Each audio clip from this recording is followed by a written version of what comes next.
Hi viewers. இன்னைக்கு June 5 Mahanadi serial என்னாச்சுன்னு சொல்லி பார்க்கலாம்க்கு முன்னாடி சேனல் சப்ஸ்கிரைப் பண்ணாதவங்க மறக்காம சப்ஸ்கிரைப் பண்ணுங்க. இன்னைக்கு என்ன அப்படின்னு சொல்லி பார்த்தீங்கன்னா, இங்கே வந்து அன்பரசு அவரோட பையனும் நின்று பேசிட்டு இருக்காங்க.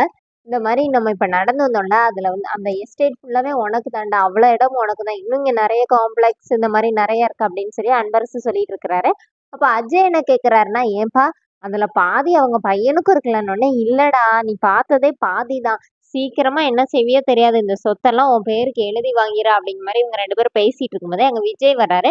விஜய் பார்த்தோன்னே நம்ம பேசினதை இவன் கேட்டிருப்பானோ அப்படின்னு சொல்லிட்டு இவங்க 2 பேரும் அவங்களுக்குள்ளே பேசிக்கிறாங்க. அப்புறமா விஜய் வந்து ஹாய் சொல்லிட்டு, என்ன சித்தப்பா என்கேஜ்மெண்ட் ரிசப்ஷன் வேலைலாம் எப்படி போயிட்டு இருக்கு அப்படின்னோடனே, அதெல்லாம் எங்க சம்மந்தி வந்து நல்லா பார்த்துட்டு இருக்கிறாருனோடனே, உங்க சம்மந்தி இருக்கிறாருன்னு தானே நீங்க இதெல்லாம் பண்ணுனீங்க, தாத்தா கல்யாணம் வேணாம் சொன்ன பிறகும் நீங்க வந்து நடத்தி வச்சீங்கன்னொடனே, எங்க வேணான்னு சொன்னாரு, எல்லாம் நல்லா போயிட்டு இருந்துச்சு, உன் பொண்டாட்டி தானே உள்ள நுழைஞ்சு எல்லாத்தையும் குழப்பி விட்டுட்டா அப்படிங்கிற மாதிரி சொன்னோடனே, இப்ப விஜய் என்ன சொல்றாருன்னா, அவ எங்க குழப்பி விட்டா, அவன் நடந்தது தானே சொன்னா, அப்படி இருந்தும் நீங்க அவங்க கூட போய் சம்மதம் வச்சுக்கிட்டீங்கன்னா இந்த சொத்துக்காக தானே அப்படிங்கிற மாதிரி சொன்னோடனே, அப்போ அவங்க அன்பரசு என்ன சொல்றாருன்னா, இப்ப நீ நடந்து வந்து இதுல பாதி இடம் அவருக்குள்ளதுதான் அப்படின்னோடனே, அப்ப நீங்க ஒரு முடிவுல தான் இருக்கீங்க, நீங்களே முடிவு எடுத்துக்கிட்டீங்க, சரி எல்லாம் நீங்களே பாத்துக்கோங்கன்னு சொல்லிட்டு விஜய் அங்கிருந்து போயிடுறாரு. இப்ப அன்பரசு கிட்ட அஜய் கேக்குறாரு, என்னப்பா என் அண்ணன் இப்படி பேசிட்டு போறாரு, விடுடா நம்ம சொத்தை பாப்பண்டா, நீனா இனிமே அப்படி கெத்தாதான் பேசணும் அப்படிங்கிற மாதிரி ரொம்ப இதா சொல்லி கொடுக்குறாரு. இங்க வீட்டுல என்ன ஆகுதுன்னா, விஜய் வந்து உட்காந்து அப்படியே டல்லா உட்காந்துருக்கிறாரு. அப்ப காவேரி கேக்குறாங்க, ஏன் ஒரு மாதிரியா உட்காந்துருக்கீங்கன்னு.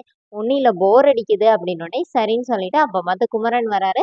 குமரன் கிட்ட பேசினோடனே குமரன் வந்து எதனாச்சும் கேம் விளையாடலாமா சொல்லுங்க அப்படின்னு சொல்லி கேட்கும்போது, அப்ப குமரன் என்ன சொல்றாருன்னா, நானா இந்த மாதிரி ஆர்ம்ஸ் வச்சு விளையாடுவாங்கல்ல, அதுல நான் தான் இதனோடனே இப்ப விஜய் என்ன சொல்றாருன்னா, ஆர்ம்ஸ் ரெஸ்லிங்கா அப்படின்னோடனே, அதேதான் அதேதான், நான் எத்தனை தடவை வின் பண்ணியிருக்கேன் தெரியுமா சொல்லிட்டு ரொம்ப பில்டப்டா குமரன்.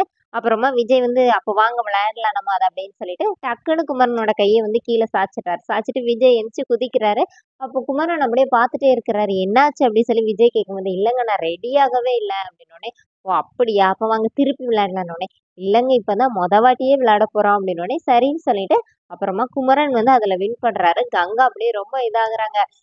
நீங்க சீக்கிரம் இது கை தட்டி வாங்க வாங்கன்னு சொல்லிட்டு காவேரியும் குமரனுக்கு சப்போர்ட் பண்றாங்க. கடைசியில வந்து விஜயோட கை வந்து கீழே போயிடுது. குமரன் வின் பண்ணிடுறாரு. அப்புறமா குமரன் வந்து ஷர்ட் எல்லாம் கழட்டி அவரோட ஆர்ம்ஸ் எல்லாம் கட்டி ரொம்ப அப்படியே இது பண்றாரு. இப்ப விஜய் ரூம்ல போய் உட்காந்துருக்கும் போது காவேரி வந்து பேச வராங்க.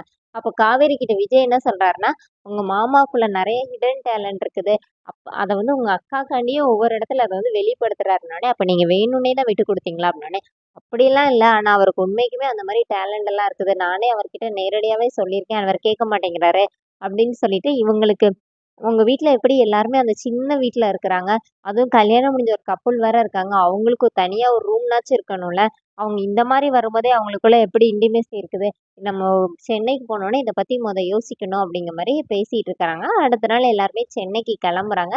கிளம்பும்போது அப்படியே எல்லாரும் அவங்க கார் கிட்ட வந்து நிக்கும்போது, காவேரியோட ஃபேஸ் மட்டும் அப்படியே மாறுது. அப்ப விஜய் கேட்குறாரு, "என்னாச்சு?" அப்படின்னோனே, "இல்ல நாங்க போய் நீ ரோஹிணி கூட சரி அந்த ராகினி கூட எப்படி சண்டை போடணுமோ தெரியலன்னொடனே, இப்ப விஜய் என்ன சொல்றாரு, "நான் இருக்கேன்ல உனக்கு துணைக்கு, எதுக்கு நீ பயப்படணும்னே." இப்ப குமரன்னா, "அதான் உன் புருஷனே சொல்லிட்டார்ல, நீ ஏன் பயப்படுற வான்னு" சொல்லிட்டு எல்லாருமா ஊருக்கு கிளம்புறாங்க. அதோட என்னோட எபிசோட் ரன் பண்ணியிருக்காங்க. Thank you.